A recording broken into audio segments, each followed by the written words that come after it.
Already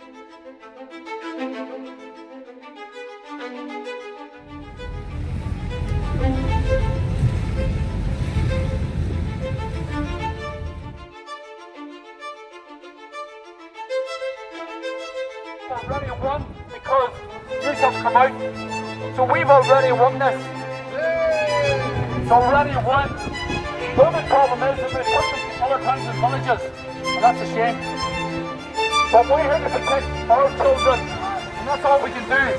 Right, Buncrana, after me, big roll out. Save the children! Save Buncrana! Come on, Ryder! Save Buncrana! Save Buncrana! Thank you very much. Come on out there, Betty. Come on out with that one. That's a good one there, Betty. I like that one.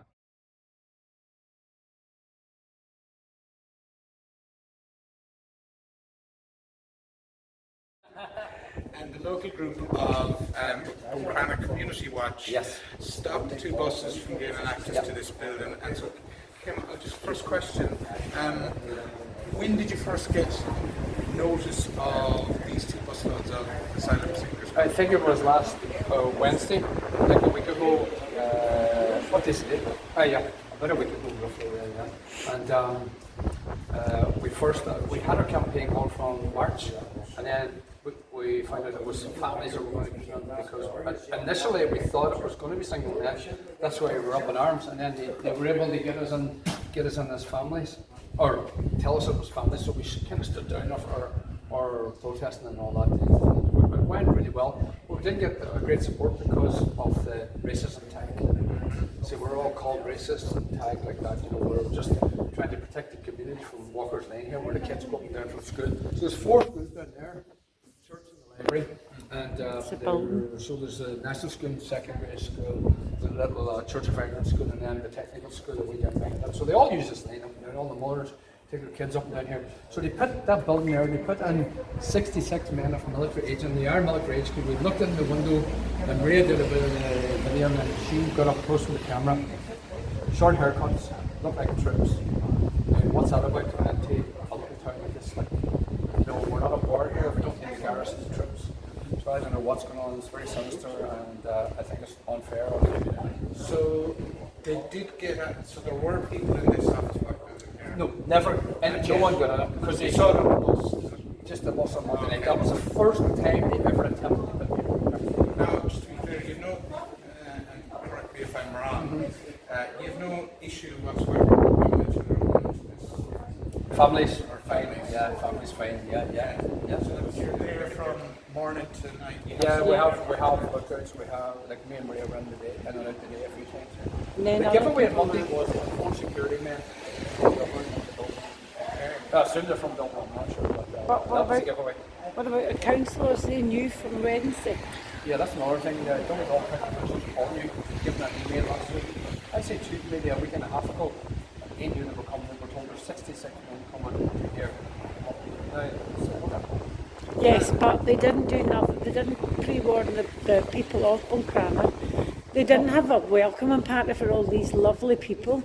They brought them in the middle of the night, sneakily, and didn't tell anybody. We tried approaching a few of them. People down there tried to approach us, emailed them right, left and centre. Fell on deaf ears. Has any county councillor, good, bad or indifferent, shown up to Never. support? One that was asked the other Tuesday, Monday, that was the one, I think it might have been Saturday evening, I'm not sure, was asked to come by a well-known family in this town. He actually said to the lady, because I read the message, we have no power, there's nothing we can do, we're just county councillors. I'm thinking, when you're a councillor and you represent your community, even if you didn't have a lot of power, you have a lot of shout and about, and you could have made a noise. They could stand with you. They could stand with us, and support us, but they didn't stand with us and support us, and actually, all they keep saying on wee sound bites they keep using, and we know what that is. The sound bites they keep using, fake news, racist. The racist, but we're not using well the racist used to the tag at us racist. anymore, but We they know did in at our the start, hearts. but not anymore. We know in our hearts we're not racist. We are looking after our community and the future generation. I've got 9 grandchildren, and there's no way I want to leave them. That what kind of life are they going to have if these men are, and if it's humanitarian. Them men are strong men, young men. They should be staying in their own country to stand for their country and let the women and children. There's no women and children on their own. It's all men. We've only got a couple of minutes left because people are leaving. So just to finish up quickly, one thing you told me is that another Hey, village, thanks very Carnduna- much. Thank you. Thanks. Yeah, Carnduna, we're on the Good man. Inishowen Peninsula. Yeah, here. okay. We're on the Inishowen Peninsula here. So Carnduna is another village where you're kind of looking out for each other. Yeah, Is that Carnduna correct? Yes. is about 10 miles from here, north that way. And they you know, because we kind of give them a bit of confidence and we Heads up. influence them, they do what we're doing. They started a group up there. Tonight they started a group. They They started a group tonight, 50 people down there, and they didn't know what to do. None of us, we're not professionals here, we're just sort of winging it until we know exactly what we're doing, and we're gaining, and people are giving us great ideas, and these people in Cairn have started the night and they're doing brilliant, so we're delighted. Very good, that's a great level. So we've influenced them, and that's great. More small towns and villages now, because you see, YouTube, it always shows you the police bullying the people and pushing these migrants in. You never see much, you never see the migrants being pushed away by the people. So we had that success with the 2 busloads. Simply because we outnumbered the Gardaí and we outnumbered.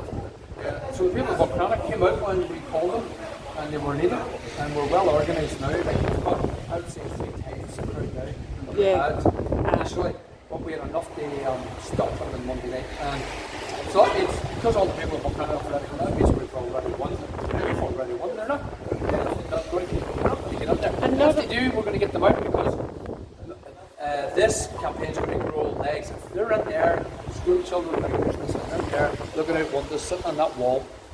No, that's not going to be tolerated. We're going to actually barricade this place, and I don't mean that. I mean barricade it with so many people. It'll be so uncomfortable to stay in there, and they'll have to be taken out, because we will take them out. And it's as simple as that. Literally. I know that sounds really aggressive, but let me tell you, I don't care what I have to do to protect the children. You know, we have to stand up, and we have to really comfort the heart, because those poor people that are going to be put in there, that does not, there's a pending fire cert. You know what that means? Quasi fire cert. It doesn't have a fire cert. We phoned the Donegal fire officer. He said it's pending. What does that mean? It's pending work to be done.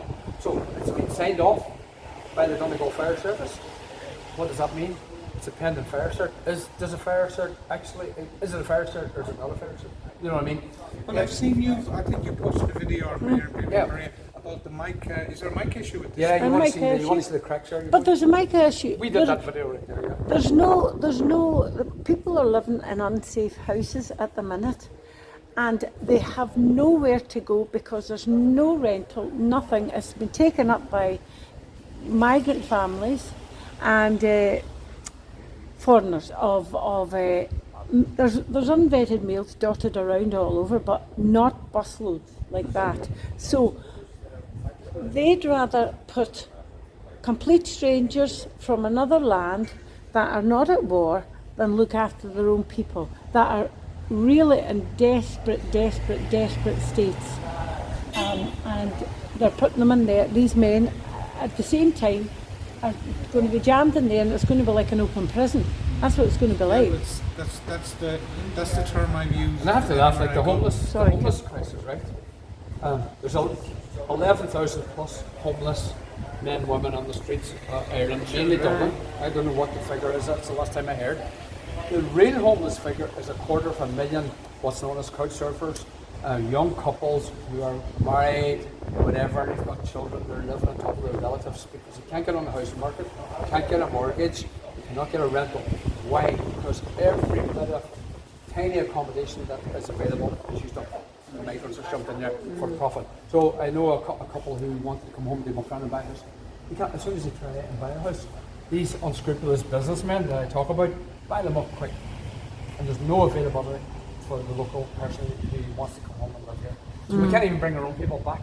It's ridiculous. So, last question. Yeah, Anne-Marie, we have to thanks a million. motivate these people down here. I'm feared in case they go. What I would say to you, I'd say to you is from the places I've been, it's probably the most motivated crowd, an organic crowd that I've seen. anywhere Brilliant. in the country. So That's you've got that great. going for you. We've got that. Thank you, that's So good. are you